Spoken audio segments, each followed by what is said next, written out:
Doctors say Nigerians must seek medical attention when depressed and take proper medication to avoid sudden death. They say factors responsible for the alarming rate people slump and die in recent times are due to stress, hypertension, heart-related diseases and diabetes. Maria Lashende reports. The rate at which people slump and die in Nigeria has reached an alarming rate. Indeed, the sudden death syndrome is on the increase. On Saturday, March the 17th, 2018, Nigerians woke up to the death of Senator Ali Wakili, who slumped after a heart attack at his residence and died at the hospital.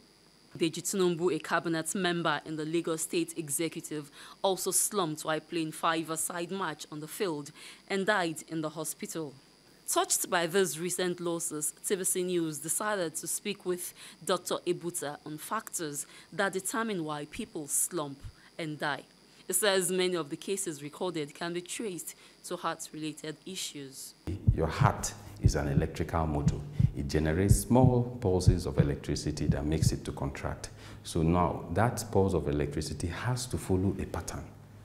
So in certain situations, when the heart has been restructured by long-standing uncontrolled blood pressure, what happens is that that electrical pattern can be denatured. So imagine if it is interrupted for a few minutes. The heart is not going to pump blood, and then what happens? There's no blood to the brain, there's no blood to the vital organs, and the person is basically dead.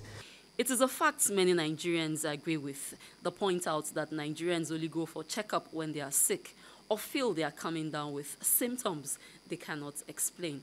When I go to hospital that I do my blood pressure check, most times maybe access to those facilities can be an hindrance. I feel that it is necessary that we should be doing that quite often.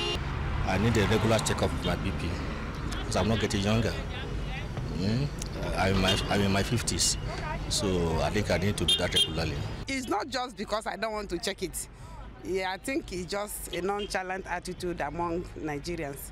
So it's only when I find myself in the hospital that I do. If you are relatively active and you do the average level of exercise and you do the basic other things that you need to do, your risk may be less. It doesn't mean that you may not suffer sudden cardiac death, but compared to someone else who is not doing some of those things you are doing, relatively, you have a less risk compared to him. Diabetes increases the risk of stroke, which is a major contributor to sudden death. It contributes to high blood pressure, which, as we said, accounts for 50% of the heart changes that lead to sudden death.